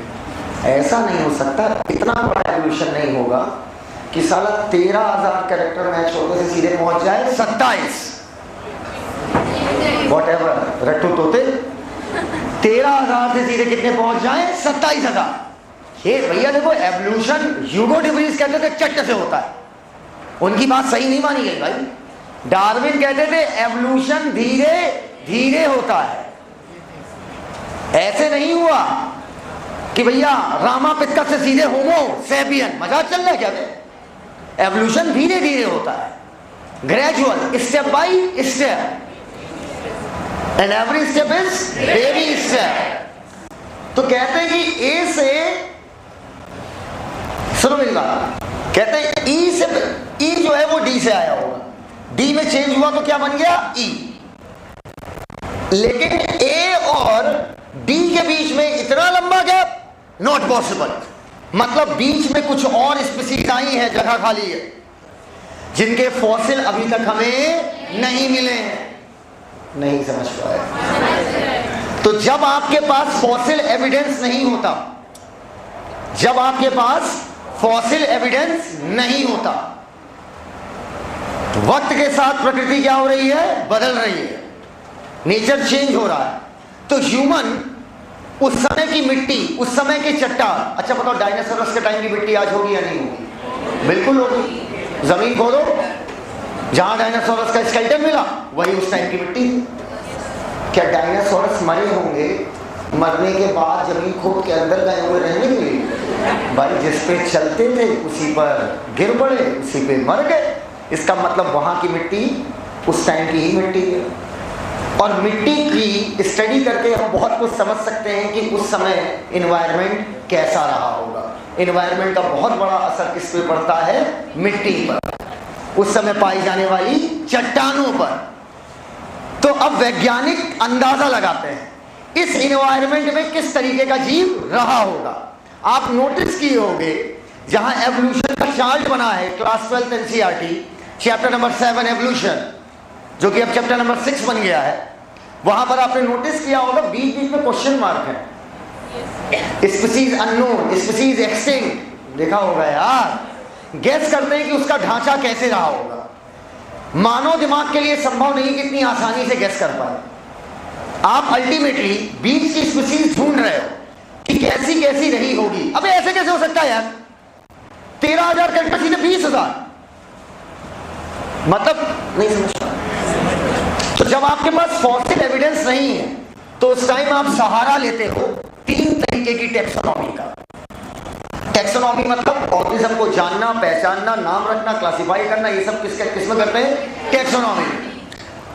उन्होंने पहले इस्तेमाल करना शुरू किया न्यूमेरिकल टेक्सोनॉमी।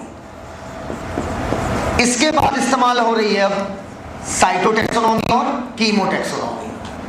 अब सुनते जाना मेरी एक एक बात।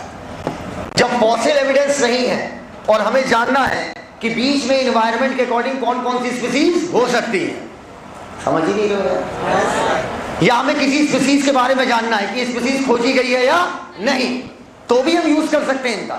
जब फॉसिल एविडेंस नहीं है तो भी यूज कर सकते हैं।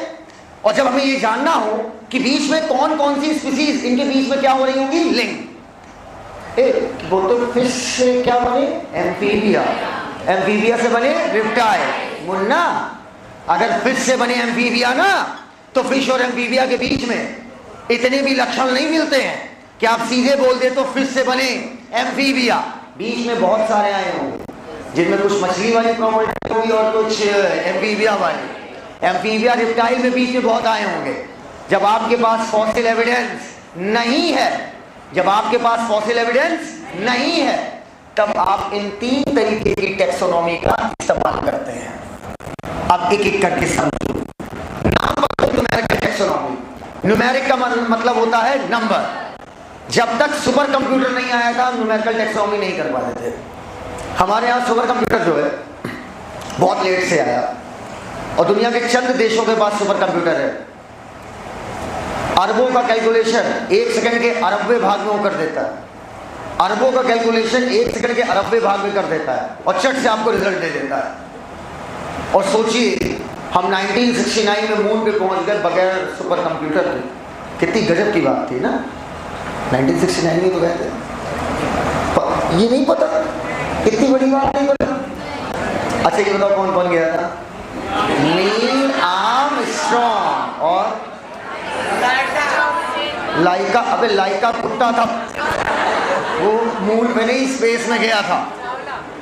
लो कल्पना चावला को मून पे भेज रहे हैं। ये भारत के नौजवान, इनको देश की इतनी प्रतिभाशाली महिला के बारे में नहीं पता, उनको भेज दिए मून पे। चच्चा स्पेस पे गई थी, स्पेस यहीं है और मून स्पेस यही है, 1600 किलोमीटर डाकोगे स्पेस आ जाएगा, सीधा नहीं डाकना, नहीं बम्बई पहुंच जाओ, ऊपर जाना है। मून है लगभग 4 लाख किलोमीटर, लगभग दूरी आसपास कम होती रहती है। तो कौन कौन गया था नील आर्मस्ट्रांग?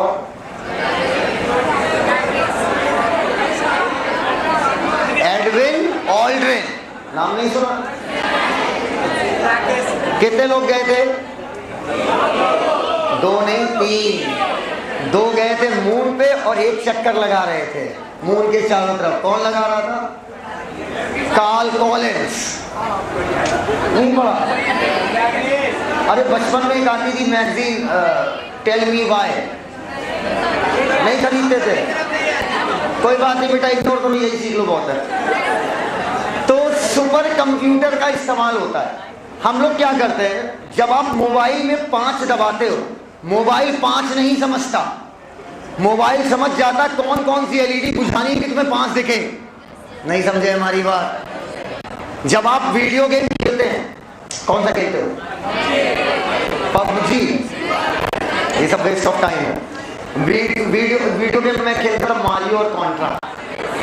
तो जब मारियो में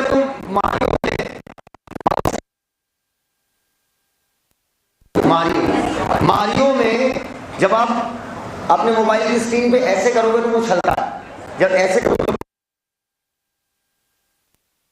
तो उछालना है और उसको बैठाना है, तो जानता है। जब तुम मोबाइल करोगे तो मोबाइल समझ जाता है इन डॉट्स की बनी हुई स्ट्रक्चर को ऐसे ऊपर ले जाना है। नहीं समझ पाया हमारी बात? मोबाइल थोड़ी समझता तुमने 5 दबाया है। मोबाइल में तुम गूगल से बोलोगे hello Google call my life, तो गूगल माई लाइफ वाइफ नहीं जानता। माई लाइफ में चाहे तुम अपनी बाई का नंबर सेव कर लो, गूगल वो माई लाइफ है समझेगा, वो पकड़ेगा, ये नहीं समझता। तो उसकी अपनी भाषा है, उसके अपने कोड्स हैं। तो न्यूमेरिकल टैक्सोनॉमी में जितनी भी स्पीसीज हैं, हर कैरेक्टर को कोई ना कोई नंबर से रिप्रेजेंट कर दिया गया, जैसे 1 2 22 22 डॉट 22 अल्फा 22 बीटा 22 एप्सिलॉन। सारे कैरेक्टर्स को हमने क्या दे दिया? नंबर या कोई कोड। अब समझना बात को। और मान लो मुझे जंगल में स्पीसीज मिली, खड़ी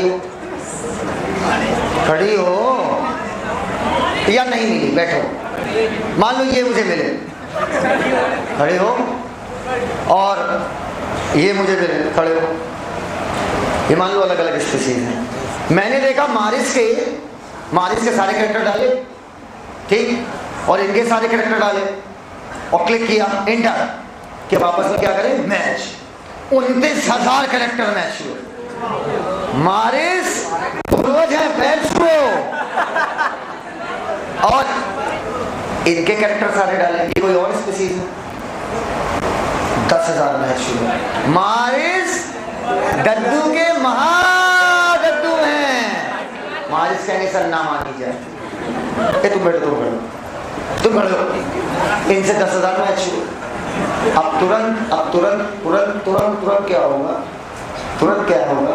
कंप्यूटर समझ जाएगा कि साला इनसे 29,000 कर रहा, इनसे 10,000 कर रहा, तो ये तुरंत वाले मतलब बीच में गैप आया है। अब हम 1000 कैरेक्टर कम किए, 1000 कैरेक्टर की सिमिलरिटी कम किए। एक भाई स्पीसीज क्या है? कैरेक्टर की चलती बुलती दुकान। हम समझ जाएंगे इनके बीच में कोई ऐसी स्पीसीज होगी जिसके 13,000 मैच हो रहे हैं। मान लो 7-8 हजार और कम किए, अब हम समझ जाएंगे इनको अभी खोजा जाना बाकी है। एकदम क्लियर है बात? तो इसमें क्या करते हैं, जब मैं इनके कैरेक्टर्स डाल रहा था कि 2 पैर है, मेमोरी ग्लैंड है, फंक्शनल नॉन फंक्शनल है, ठीक है, 4 उंगलियां हैं, 1 अंगूठा है, दिल में 4 कमरे, सारे डाल रहा था कैरेक्टर। तो कंप्यूटर ये सब नहीं जानता है। अगर तुमने 4 उंगली का होना 22 अल्फा से सेव किया कंप्यूटर में, तो समझेगा 22 अल्फा। और जैसे ही आप इंटर करोगे, फंड से तुरंत एनालाइज करेगा और पट से बता देगा कि मारिस के पूर्वज कौन है। मारिस का तुरंत वाला पूर्वज, मारिस का बहुत दूर वाला पूर्वज, और बीच वाले अगर जो होंगे वो कैसे होंगे।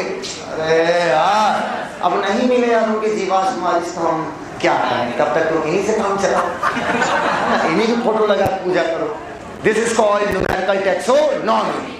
हजारों कैरेक्टर को चट से तुरंत क्या कर लेंगे, एनालाइज। और अगर ये काम हाथ से करेंगे तो मिलान करने वाला तो कितना टाइम लगेगा, बहुत समय बेटा। मारिस जो क्या पता था मारिस से एक्सटिंक्ट हो जाए। अगला है साइटोटैक्सोनॉमी। साइटो का मतलब क्या होता है, सेल। बोलते ही नहीं है यार, साइटो का मतलब सेल। सुनते जाना मेरी बात, लेकिन याद रखना, इसमें कंफ्यूजन ना रखना। साइटोटैक्सोनॉमी में क्रोमोसोम का बिहेवियर देखा जाता है। बिहेवियर का मतलब क्या है कि मिसबिहेव नहीं कर रहा है। जब आप पढ़ोगे प्रोफेज फर्स्ट तो वहां पर पढ़ाया जाएगा क्रोमोसोमल बिहेवियर के आधार पर 5 फेजेस हैं, लेप्टोडीन, जाइगोडीन, पैकिडीन, डिप्लोडीन, डायकाइनेसिस। पक्का? तो उन 5 फेजेस में क्रोमोसोम का बिहेवियर 2 स्पीशीज के बीच में मैच कर रहा है या नहीं, ये चेक किया जाएगा। मैच कर रहा है मतलब इनके एंसेस्टर क्या होंगे, सेम। क्लियर है? कहाँ बोलना है, बोलते ही नहीं हो यार। साथ में क्रोमोसोम का नंबर चेक किया जाता है और एक चीज और चेक की जाती है, पूछो क्या, क्रोमोसोम का स्ट्रक्चर कि कौन कितने क्रोमोसोम एक्रोसेंट्रिक है, कितने टीलोसेंट्रिक है, कितने मेटासेंट्रिक है, कितने सब मेटासेंट्रिक है। तो ये तीनों चीजें क्रोमोसोम का बिहेवियर, नाम है साइटोटैक्सोनॉमी। सेल नहीं देखोगे, सेल के अंदर क्या देखोगे, क्रोमोसोम। क्रोमोसोम का क्या क्या, बिहेवियर, नंबर और स्ट्रक्चर। पक्का? एग्जाम में मैं भूल गया, ट्रिक याद रखना, नसीब। नसीब अच्छा है जो तुम्हारे पूर्वज बता रहा हूं मैं। ना से नंबर, सा से स्ट्रक्चर और बा से बिहेवियर। लास्ट है कीमोटैक्सोनॉमी।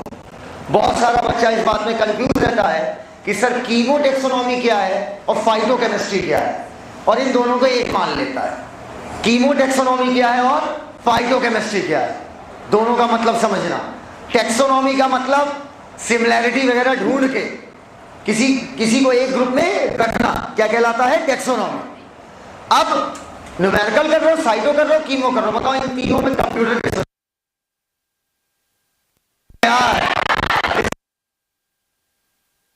इस्तेमाल हो रहा है, राइट? आओ अब मैं बातें करूंगा कीमो। फाइटोकेमिस्ट्री अभी बताया था कि मान लो इन 14 प्लांट्स में कोई सेम केमिकल मिल रहा है। फाइटोकेमिस्ट्री में हम ये देखते हैं कि प्लांट कौन कौन से केमिकल बना रहा है। समझ गए बात को?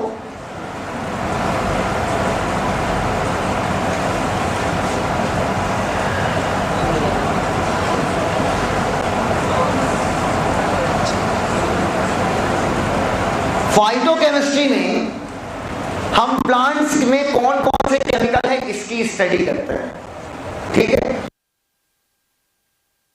कौन सा इसमें, कौन सा इसमें, कौन सा इसमें, कौन सा इसमें, कौन सा इसमें, कौन सा इसमें, कौन सा इसमें, कौन सा इसमें, कौन सा। जब हम रिलेशनशिप निकालते हैं, फाइटोकेमिस्ट्री में हमने क्या बोला, केमिकल्स देखेंगे। Study of chemicals in plant is called phytochemistry. कि कौन कौन से केमिकल बन रहे हैं, भाई साहब बात खत्म हो गई, हैप्पी बर्थडे हो गया। लेकिन कीमोटैक्सोनॉमी में हम केमिकल सिमिलैरिटी देखते हैं।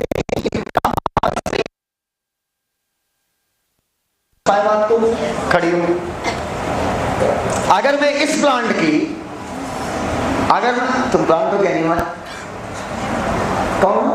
कौन सा मल, अच्छा एनिमल।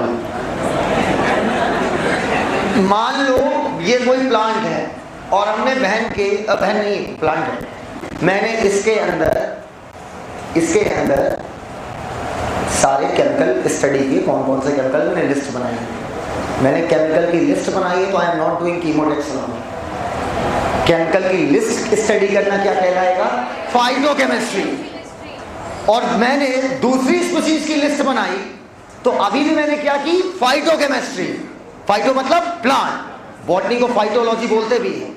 अब मैंने इन दोनों में सिमिलैरिटी देखनी चाहिए, तो अब सर आप सिमिलैरिटी देखोगे तो एक ग्रुप में रखने की कोशिश करोगे। अंतर समझ गए बात को? क्लियर अंतर लिखो।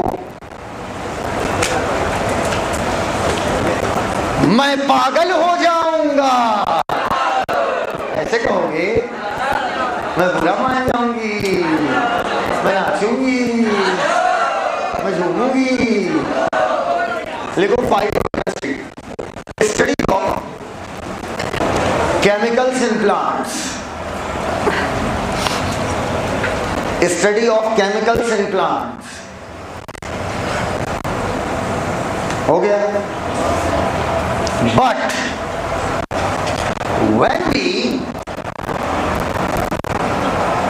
बहुत अच्छा पढ़ा है, दिल खुश हो रहा है। क्या हो रहा है?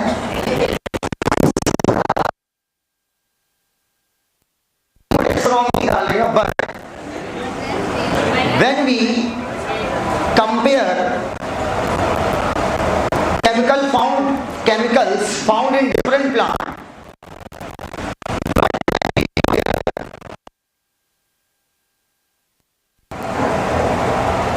but when we compare chemical found in different plants, to know the similarity and dissimilarity, to know the similarity and dissimilarity,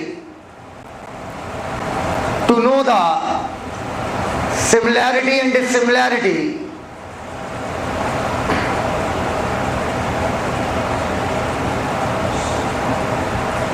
to know the similarity and dissimilarity between plants, similarity और dissimilarity, हिंदी वाला नहीं English वाला हो, वो और होता है, और dissimilarity between plants, ताकि हम जान सके कि इनका रिलेशनशिप एवोल्यूशनरी कितना है। Full stop. This is called chemotaxonomy, over and out. Sorry, this is called phytochemistry नहीं, chemotaxonomy. Let's start reading of plant kingdom. In the previous chapter, पिछले चैप्टर में we looked at broad classification, हमने बड़ा classification देखा of living organism under the system. किसने propose किया था? किसने प्रपोज किया? आर.एच. विटेकर 1969। बेटा जिस चीज की हिंदी नाम से लिखा जाता है वेयर इन का मतलब जिसमें, ही सजेस्टेड, उन्होंने सजेशन दिया 5 किंगडम क्लासिफिकेशन का। विस का मतलब समझते हो? अर्थात कह लो या बोल दो, किसी बात को और गहराई में कहना। इसका मतलब होता है, फुल फॉर्म होता है विडिलेक्ट, VIDELLED, ठीक है। विडिलिसेक्ट लिखो मत भैया, आप अर्थात से काम चला लो। Monera, Protista, fungi, animal, plant. In this chapter हम डिटेल में पढ़ेंगे प्लांट किंगडम को, जिसे हम किंगडम प्लांटी भी कहते हैं। वी मस्ट स्ट्रेस, चलिए सब लोग तनाव लीजिए। वी मस्ट यहाँ पर ध्यान दें दैट हमारी सोच प्लांट किंगडम को लेकर has changed over time. Fungi या member of Monera, example bacteria, blue green algae, या Protista, chrysophyte, dinoflagellate, having cell wall have now been excluded. अब बाहर निकाल दिया गया किंगडम प्लांटी से, लेकिन पुराना वाला क्लासिफिकेशन इनको एक किंगडम में रखा था। किसका क्लासिफिकेशन? लीनियस वाला। सो द साइनोबैक्टीरिया, जिसे हम लोग ब्लू ग्रीन एल्गी कहते थे, अब देखा जाए तो वो एल्गी नहीं है। इन दिस चैप्टर हम लोग पढ़ेंगे algae, bryo, pterido, gymno, angio under plant. Let us look at classification. देखो ऊपर वो क्लासिफिकेशन जो दिखा रहा है आपको, वो दिखा भी किस तरह, देखो एंजियोस्पर्म का। तो एंजियो डिटेल में है, टू अंडरस्टैंड, ताकि हम समझ सकें सम ऑफ द कंसर्न मतलब पहलू, वो पहलू जो इन्फ्लुएंस किए, इन्फ्लुएंस मतलब प्रभावित किए क्लासिफिकेशन सिस्टम को। अर्लीस्ट, बेटा किताब नीचे मेरे मुंह पे नहीं है। The earliest system of classification, सबसे पहले कौन आया था? Artificial. The earliest system of classification use only gross मतलब मोटा मोटा, सुपरफिशियल ऊपरी, मॉर्फोलॉजिकल कैरेक्टर जैसे number and shape of leaf. अच्छा, they were mainly, underline, they were mainly based on vegetative character, मतलब रूट स्टेम लीफ के character, और on androecium structure, या एंड्रोशियम की स्ट्रक्चर पर डिपेंड थे। एंड्रोशियम की स्ट्रक्चर को लेकर क्लासिफाई करने वाले साइंटिस्ट का नाम? काउनियस, माननीय, लीनियस. सच सिस्टम वर आर्टिफिशियल. दे सेपरेटेड, ड्रॉबैक्स अंडरलाइन, दे सेपरेटेड. ऊपर छोटा सा लिखो ड्रॉबैक, 1 नंबर डालो. दे के ऊपर drawback 1 number. They separated the closely related species, क्योंकि इन्होंने कैरेक्टर लिए थे बहुत ज्यादा, बहुत कम. एक तो कैरेक्टर है. ऑल्सो के ऊपर 2 लिखो, 2 नंबर. ऑल्सो के ऊपर 2 number. Also the artificial system give equal weightage to vegetative and sexual character. दोनों को बराबर मत तो दिया, देना सही था. किससे ज्यादा देना चाहिए? सेक्सुअल. अच्छा, कहता दिस इज नॉट एक्सेप्टेबल, क्योंकि हमें पता है vegetative character are more easily affected by environment. As against this, इसके विरुद्ध जो नेचुरल क्लासिफिकेशन सिस्टम था वो एक आध लिया था कि सारे? बोलते ही पीछे वालों मर जाते हो क्या? अब बोल लो सारे. As against this natural classification system जो डेवलप हुआ वो नेचुरल एफिनिटी देखता था एमंग ऑर्गेनिज्म और कंसीडर करता था नॉट ओनली एक्सटर्नल फीचर, सिर्फ बाहरी नहीं, इंटरनल भी, जैसे ultra structure, anatomy, embryology, phytochemistry, सब. फ्लावरिंग प्लांट के लिए नेचुरल सिस्टम ऑफ क्लासिफिकेशन किसने दिया था? George Bentham and Joseph Dalton Hooker. At present आज बेटा फाइलोजेनेटिक कुछ नहीं. फाइलोजेनेटिक में इतना बोल दिया भाई, नेचुरल वाला ये घुमा फिरा के कि एक ग्रुप में रखे हो तो आपके एंसेस्टर क्या है? Same. Based on evolutionary relationship between organism, this assume, ये मानता है कि organism belonging to same taxa have a common ancestor. We now use information, अब हम इस्तेमाल करते हैं information from many other source, बहुत तरीके से, टू हेल्प, ताकि मदद मिले, टू रिजॉल्व, ताकि सॉल्व हो पाए हमारी जो मुश्किलात आ रही है क्लासिफिकेशन में. क्या ह्यूमन इतना सोच पाएगा कि 1000 कैरेक्टर कम करेंगे तो ऑर्गेनिज्म कैसा हो सकता है? नहीं, ये थोड़ा जरूरत से ज्यादा हो गया. आइए underline, these become more important जब आपका फॉसिल एविडेंस आपके पास नहीं है. सबसे पहला numerical taxonomy. Numerical taxonomy is now easily carried out using computer, is based on all observable character. जितने कैरेक्टर हैं सब देखेंगे इसमें. Number and code are assigned, assigned मतलब प्रदान करना, दिए जाते हैं to all character and then the data are process. और उसके बाद डाटा को प्रोसेस करना समझते हो? इंटर करेंगे तो डाटा मैच करेगा, वही प्रोसेसिंग. इन दिस वे प्रत्येक कैरेक्टर को हम बराबर इंपॉर्टेंस देते हैं and at the same time 100 of character can be consider. 1000 character आप एक समय में कैरेक्टर लेंगे. अगला साइटोटैक्सोनॉमी. अब आपके मन में एक चीज आ रहा होगा कि सर प्रत्येक कैरेक्टर को इक्वल इंपॉर्टेंस दे रहे हो, और वहां पर आपने कहा था सेक्सुअल कैरेक्टर को इंपॉर्टेंस क्या करनी है?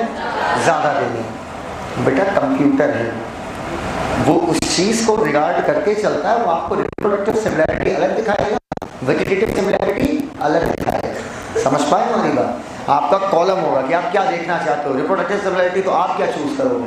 रिप्रोडक्टिव वो तो कंप्यूटर है, उसे क्या पता? उसे तो वो डाटा मैच करना है, वो बता देगा रिप्रोडक्टिवली इतने % सिमिलर है और वेजिटेटिव इतने %. अब वो तुम्हारी इच्छा है तुम कौन सा देखते हो. तो इसमें भी प्रत्येक कैरेक्टर को इंपॉर्टेंस तो इक्वल मिल रही है, लेकिन आप किसे इंपॉर्टेंस दे रहे हो वो आप जानो ना.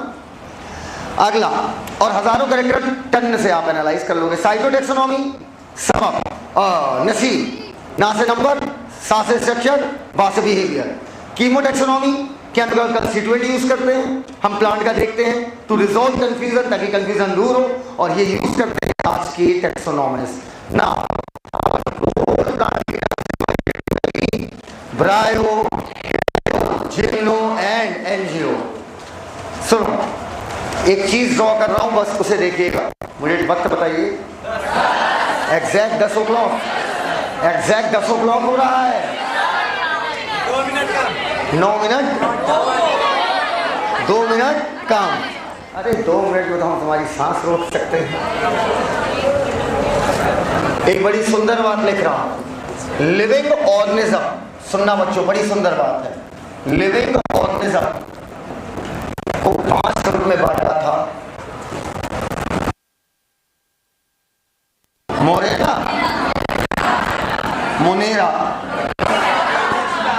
प्रोटिस्टा, फंजाई, प्लांट और एनिमल। कौन सा फल?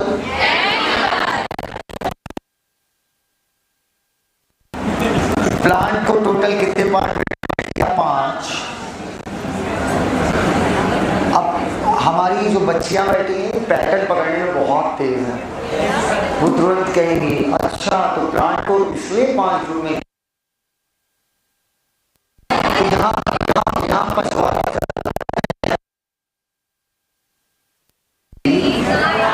Brio, Cherido, Yano,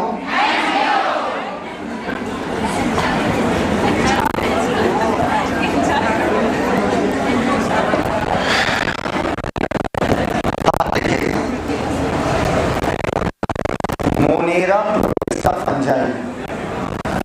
प्लांट में एल्गी और ब्रायो, इतने हैं हैप्लॉइड।